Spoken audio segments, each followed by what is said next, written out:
This Discover Mirrorless vlog post is brought to you by the Nexto brand of portable backup devices. Hey everyone, welcome to Crockettville at Hauser Town.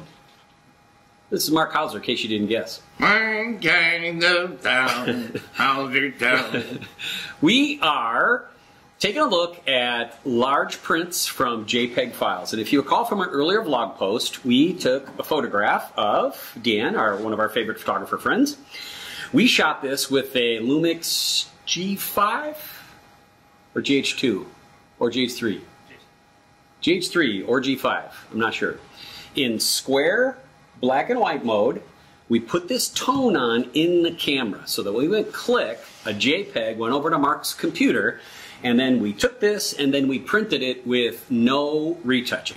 Now we are using a rather fancy schmancy software system. It's called Image Print. It's a RIP, a raster image processor that drives an inkjet printer. So we're not printing from Photoshop or Lightroom. We're using a lab grade piece of software. And let's talk a little bit about it. Marc, first up, I am still not totally sold that this is the right paper combo for you. Well, for me, this paper looks a little on the muddy side.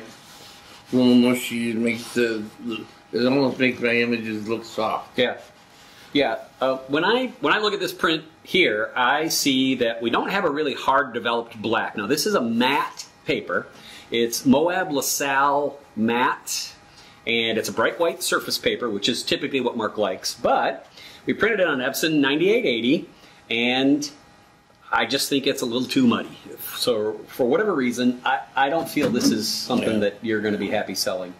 I mean, I might have some clients that want something with a little bit of painterly look, and then I would go towards this. But I myself, for my everyday stuff, would go rather to a luster, more of a luster paper. Yep. And one reason Marc likes a luster is because he wants his black and whites to have a black that's bold and that has a lot of detail. Well, one of the questions that we had from earlier vlog posts was, how big of a print can you make from a JPEG from a mirrorless camera? Well, the answer is 44 by 44. And if you were to take a critical look at that, do you have any detail problems with that at all? Not really. The file was rezzed up as it was printing by the software, the printer software, not by the computer. I would say that you're losing stuff in the dark that you would gain if you went to the other paper. Right. This matte paper makes the things absorb more ink. Yeah, that's right. Sharpness as far as eyebrows, eyelashes, teeth. I mean, it's sharp as can be. What do you think? Oh yeah. Sharp as a tack. The grain looks nice. It does. It's very noise-free. There is some modeling in the noise areas of this dark section. How many megs was this camera? That camera is a 16 megapixel camera, and we shot it square, so we knocked it down to about, I think, 11 megapixels. And I do believe we shot this, do you remember, Louis, was it ISO 1600, 2000? It was 16. Okay, so shot it with LED and super high ISO.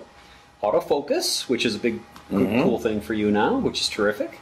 Would you have any problems with, say we were to print this on a paper that you were happy with, would you have any problems with the image quality there? No. No, not at all, right? Oh, that's great. Okay. Now, if we had a group of, say, 12 people, and you decided you wanted to shoot this square, to be a little challenge in Marc's studio, he likes his stuff a little cozy here. Now we're going to get into resolution problems. Now this mirrorless camera, by the way, that's not a mirrorless camera in the frame. That's Marc's 5D Mark II that he uses every day. He's slowly taking his time on which mirrorless system he wants to go with. And you're watching this on the Fuji X-E1 testing that I'm doing. So if we had a lot of people and we went from a small JPEG to a big print, then you'll start to see some resolution problems. Well, our plan that I can share with the universe is when Marc's ready and when technology is ready, we're going to completely change Marc's studio here into a hybrid studio. So all the flash going away. It's going to all be replaced by LED. camera is going to be replaced by mirrorless with the directional microphone system. We're going to noise deaden the studio here. We're going to get rid of the available light that's in the studio, so it's all going to be controlled. That way Marc's going to have the ability to shoot still photo, and then when he's ready he can shoot video, because we want to take advantage of hybrid eProduct auto editing technology in order to make this very rough eProduct that I'm about to show you. Now this eProduct that we're about to roll is made up of shots just like this kind of portrait session. There's 3 still photos and 1 piece of video that Marc is already shooting. Then we're going to gather those together and we're going to send them out to a hybrid lab, and they're going to be auto-edited into an eProduct that looks something like this.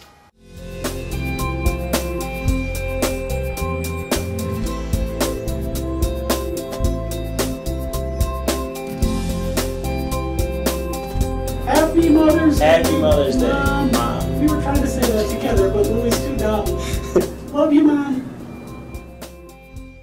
So the bottom line is, Marc is already shooting those photos and shooting that little piece of video, right, of his client. Then his assistant's going to send that out. It's going to cost between $3 and $5 because Marc's a high volume guy to get that auto edited into that piece you just saw with a license to sell the music. Then a link is going to be sent to Mom's cell phone, and she's going to click to download that piece that she's already bought. So basically you're going to be already shot them, so you don't have to worry about a shooting piece. This is an add-on sale from Marc to get started with. Then paying, say, let's say $4 to have it created. And what do you think? You'll be able to sell it for $29? Can you get more than that, you think? Oh, yeah. Think so? What's Mom going to buy that for? She knows it's going to be delivered to her phone tomorrow. I'd say $49.95. Think so? Yeah. I'm pretty sold with it too. Yeah. And as we progress along with Marc, we will vlog about it, and we'll show you Marc's online sales gallery that will be available probably another 6 weeks. What do you think? Yeah. Yeah? Yep. Okay, so say goodbye, Marc. Bye, Marc. I knew he was going to say that. This Discover Mirrorless vlog post is brought to you by the Nexto brand of portable backup devices. This vlog post is Crockett approved.